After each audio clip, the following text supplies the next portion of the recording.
الحمد لله رب العالمين والصلاة والسلام على سيد المرسلين وعلى آله وصحبه أجمعين أما بعد. صحیح بخاری کی ایک روایت ہے، اللہ کے رسول صلی اللہ علیہ وسلم نے ارشاد فرمایا: لَيَأْتِيَنَّ عَلَى النَّاسِ زَمَانٌ لا يبالي المرء بما أخذ المال أمن حلال أمن حرام. لوگوں کے اوپر ایک زمانہ ایسا آئے گا کہ آدمی مال و دولت کہاں سے پا رہا ہے، کہاں سے حاصل کر رہا ہے، اس کی اسے پرواہ نہیں ہوگی. کیا وہ مال حلال ذریعے سے آ رہا ہے، حلال ہے، حلال طریقے سے آ رہا ہے، جائز طریقے سے آ رہا ہے، ام من حرام یا حرام طریقے سے، کوئی پرواہ نہیں اسے ہوگی. بس اسے دولت چاہیے، اسے مال چاہیے، اسے پیسہ چاہیے. یہ روایت یہ معجزات نبوت میں سے ہے. اللہ کے رسول صلی اللہ علیہ وسلم نے جو کچھ بھی فرمایا اللہ تبارک و تعالیٰ کے حکم سے وہ پورا ہو رہا ہے.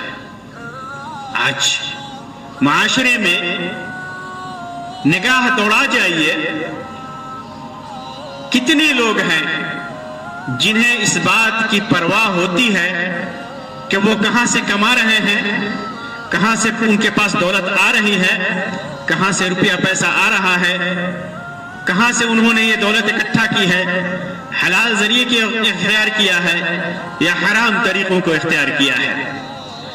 بلکہ ہمارے زمانے میں تو حالات ایسے ہیں کہ جس کے پاس حرام ذرائع سے دولت آ گئی ہو اسے لوگ عقل مند سمجھتے ہیں، اسے عقل مند سمجھتے ہیں، بہت زیادہ ذہین سمجھتے ہیں، قوم کا باعزت فرد سمجھتے ہیں. یہ وقت آ گیا ہے، لوگ اس بات کی پرواہ نہیں کر رہے ہیں کہ وہ حرام دولت کہاں سے کما رہے ہیں. کبھی چوری کرتے ہیں، کبھی حیلہ سازی کرتے ہیں، بہانے کرتے ہیں، رشوت لیتے ہیں، نوکری میں بے ایمانی کیا، جیسے وقت پر ڈیوٹی نہ کرنا، کام میں کوتاہی کرنا، نوکری میں رشوت لینا اگر سرکاری نوکری ہے، بلا ضرورت کے بھیک مانگنا، چندے کے نام پر حرام مال کھانا، کبھی کبھی مدرسوں کے نام پر، طلبہ کے نام پر، کبھی مسجد کے نام پر، یتیموں کا مال کھانا، جو ان کے خاندان میں گھر میں یتیم ہے ان کی دولت کھا لیتے ہیں، ان کی زمین و جائیداد کو ہڑپ کر لیتے ہیں.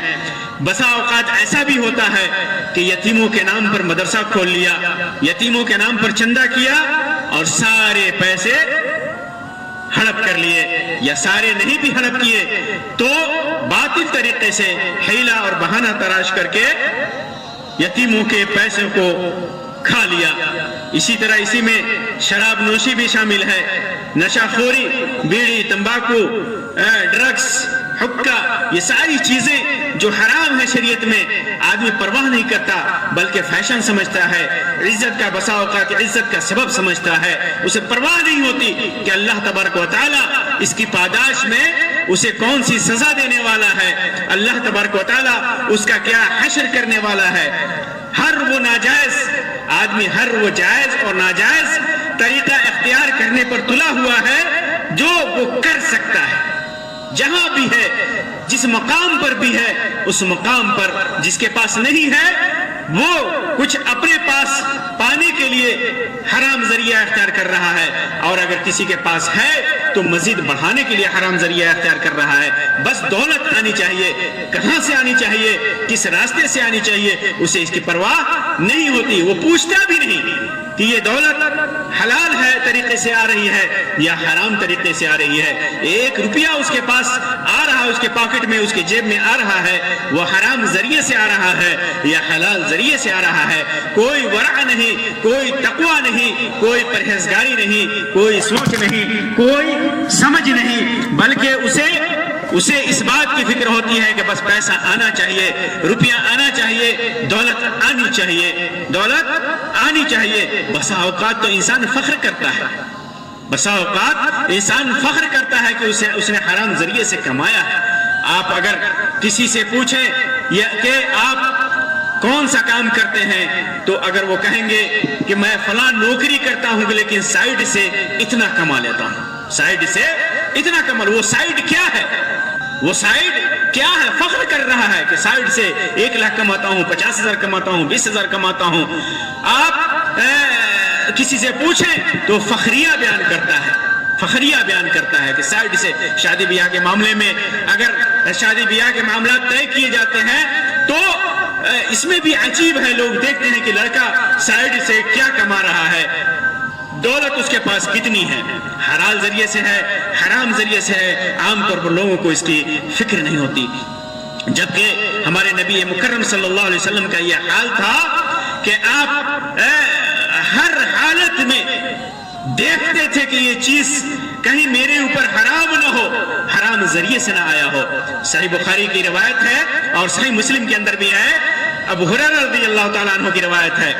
فرماتے ہیں کہ اللہ کے رسول صلی اللہ علیہ وسلم نے ارشاد فرمایا کہ میں اپنے گھر جاتا ہوں، وہاں مجھے میرے بستر پر کھجور پڑی ہوئی ملتی ہے، میں اسے کھانے کے لیے اٹھا لیتا ہوں. اپنے گھر میں ہے، اپنے بستر پر ہے، پھر بھی اللہ کے رسول صلی اللہ علیہ وسلم فرماتے ہیں کہ میں اسے کھانے کے لیے اٹھا لیتا ہوں، لیکن پھر یہ ڈر لگتا ہے، یہ ڈر ہوتا ہے کہ کہیں صدقہ کے کھجور نہ ہو، کہیں یہ کھجور کسی صدقے میں نہ آیا ہو، تو میں پھر اسے چھوڑ دیتا ہوں، اسے پھینک دیتا ہوں. فَأُلْقِيهَا، میں اسے چھوڑ دیتا ہوں، اسے پھینک دیتا ہوں. سبحان اللہ. غور کیجئے، ہم اسی نبی کی امت ہیں جو ایک کھجور اپنے بستر پر پاتا ہے اور اسے کھانے کے لیے اٹھاتا ہے، لیکن یہ خوف ہوتا ہے کہ کہیں صدقے کا نہ ہو، پھر اسے پھینک دیتا ہے. اسی نبی کی امت ہے جسے یہ پرواہ نہیں ہے. وہ زمانہ آ چکا ہے ہمارے اوپر کہ ہمیں اس کی اس بات کی پرواہ نہیں ہوتی کہ یہ 1 روپیہ، یہ 1 لقمہ، یہ 1 دانہ حرام طریقے سے آیا ہے یا حلال طریقے سے آیا ہے. اسی طرح صحیح بخاری اور صحیح مسلم کی روایت ابو ہریرہ رضی اللہ تعالیٰ عنہ کی ہے.